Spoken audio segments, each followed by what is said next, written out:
Hoy le haremos el control al fracaso total en la bandera más importante del gobierno del cambio de Gustavo Petro, la paz total, que fue, entre otras cosas, una de sus principales promesas de campaña. A los 3 meses de ser presidente se acaba el ELN en Colombia porque hace la paz. Pues el mandatario anunció la terminación de las negociaciones de paz con el ELN después de que el grupo guerrillero atacara sin piedad otra vez una base militar en el departamento de Arauca.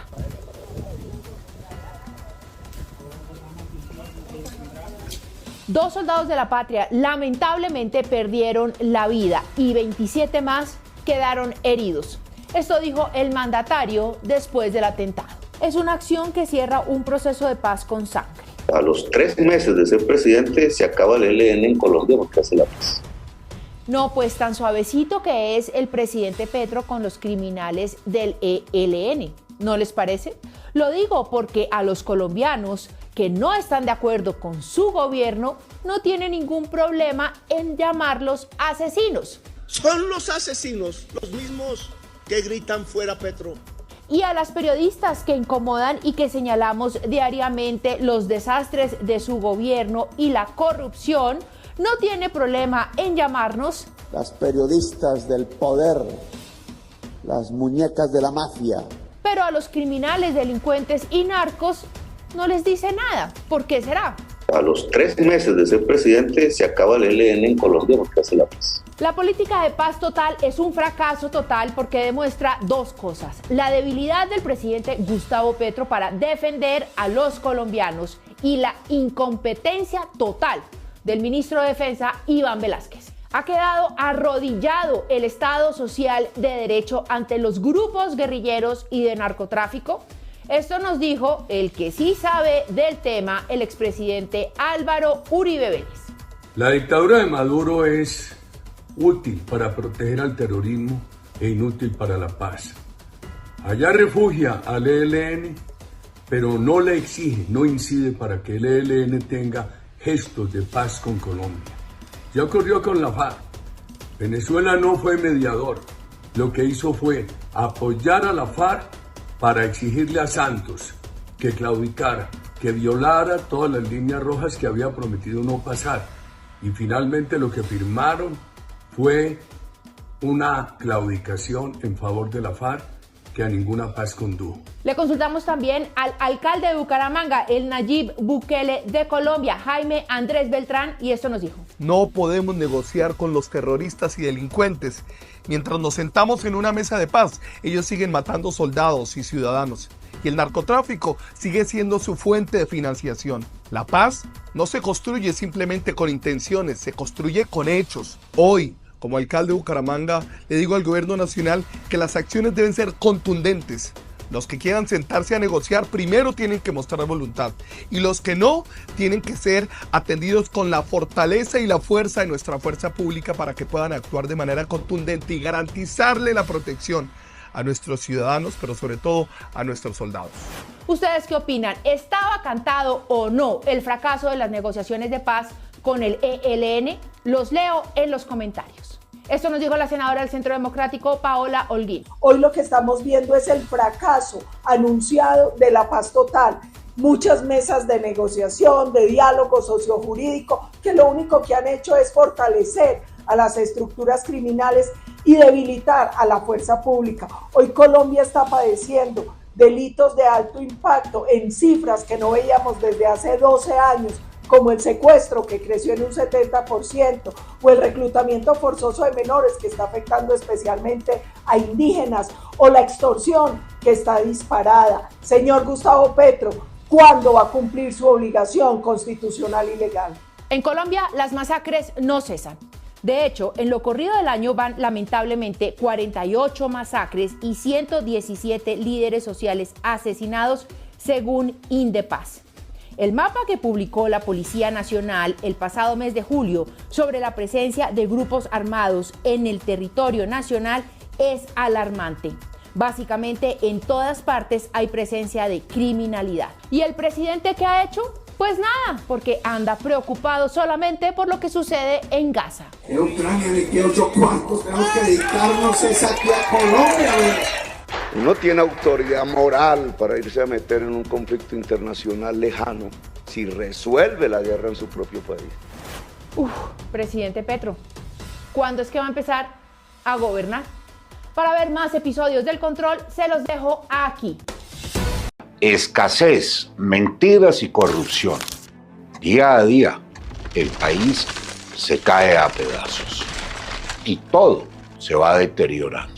Y en efecto, en el gobierno Petro, todo escasea, salvo la mentira y la corrupción que campea a sus anchas. La gente atónita ve cómo se nos desmorona día a día el país y se pregunta qué nos van a devolver estos irresponsables activistas. Lo primero que escasea es la autoridad. Comencemos por uno de los temas más críticos, el orden público. Está claro que desde su inicio este gobierno se propuso capturar y marchitar a la fuerza pública. Han retirado ya del servicio a 516, óigase bien, 516 generales y coroneles. Minaron la moral de la institución y su capacidad operativa. Hoy más del 30% del territorio colombiano es controlado por grupos criminales, en donde claramente ellos gobiernan. Ya desmontaron el servicio militar obligatorio. Ya han anunciado la cancelación del programa de sustitución de cultivos ilícitos. Todo hace parte de una estrategia muy bien definida y ejecutada. Y no me referiré hoy a la mal llamada paz total, que también hace parte de la misma estrategia de entregar el país a la delincuencia. También escasea la salud. Este gobierno fue capaz, como se lo había propuesto, y aún sin ley, de acabar con el sistema de salud. Primero lo asfixiaron, luego lo intervinieron y finalmente se apropiaron del sistema. Y ahora van a profundizar la crisis, insistiendo en un proyecto que está orientado a estatizar lo que resta del mismo. Escasean las vacunas, escasean los medicamentos neurológicos, psiquiátricos, oncológicos y muchos otros de enfermedades crónicas. Escasea también la austeridad y la disciplina fiscal. Este gobierno gasta a manos llenas y promete subsidios multimillonarios a todos los colectivos que anima en su inalterable programa de compra de apoyos y conciencias de cara a las elecciones de 2026. Como escasean los recursos del presupuesto y cae el recaudo fiscal, presentará una nueva reforma tributaria que terminará por asfixiar definitivamente la economía nacional. También hay escaseces mentirosas, como la del combustible para aviones, que se convirtió en la gran excusa para un contrato millonario que ya investiga la Contraloría. La que no es mentirosa, pero el gobierno se niega, es la escasez de gas. La realidad es que el país enfrentará un inevitable desabastecimiento de gas el próximo año. Sostiene el gremio, con razón, que se terminaron 45 años de autosuficiencia y nuestra soberanía y seguridad energética quedaron comprometidas. También habrá escasez por el lado del petróleo. Primero por cuenta de la fallida inversión con la Oxy. En segundo lugar, porque al menos la mitad de las compañías que hoy operan en Colombia ya cancelaron o aplazaron sus nuevas inversiones. Al cambio en la política y la transición energética galáctica impulsada por el gobierno se unen un incremento del 54% en los atentados a la infraestructura petrolera, los bloqueos y las vías de hecho, para que el panorama de esta industria de la que vive el país no pueda ser más desolador. Y en cuanto al suministro de energía eléctrica, advierte el Contralor que 10 millones de colombianos pueden quedarse sin luz. Y lo que es más grave, se vislumbra una nueva escasez y la incapacidad para atender la demanda de energía en el inmediato futuro. Y esta semana vino el paro de transporte, que era lo que faltaba para generar escasez en todos los sectores de la economía, de la producción y de los servicios. Nada se escapó a esta parálisis nacional, cuyo referente no puede ser ninguno distinto a los paros promovidos por el propio Petro y sus primeras líneas de cara a las elecciones del 2022. Todos hoy enquistados en el gobierno y tomando de su propia medicina.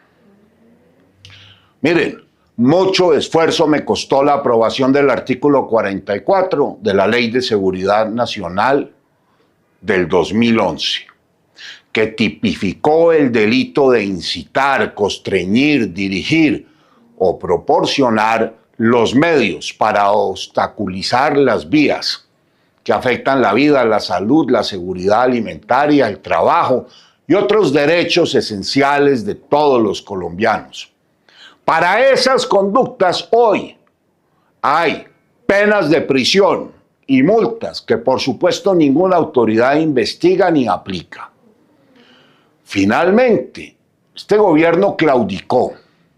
Nos quedamos con las pérdidas multimillonarias del paro y además con un déficit de 11.97 billones de pesos como resultado del acuerdo, cifra que se sumará a los 40 billones de déficit presupuestal para el próximo año. Todo esto terminaremos pagándolo en esta nueva reforma tributaria. En lo que sí no hay escasez es en la robadera y la corrupción a manos llenas, que parece haberse apoderado de todo el Estado. Sabroso las disidencias y otros grupos armados y los dueños de PS que ya fueron bien comprados. Viven sabroso lambones que le regalaron puestos y contratistas amigos que se roban los impuestos. ¡Ay, pero qué rico! ¿Cómo se vive sabroso? Sabroso los congresistas que ponen puestos corbata, la Sarabia y Benedetti que a todos les gusta la plata. Sabroso la oposición que los compran para reformas y sabroso bodegueros con los que crees que te informas. Los amigos y los novios del señor Ricardo Roa, sabroso vive Clan Torres mientras la plata se roba. Sabroso en mi igualdad que nos toca traer.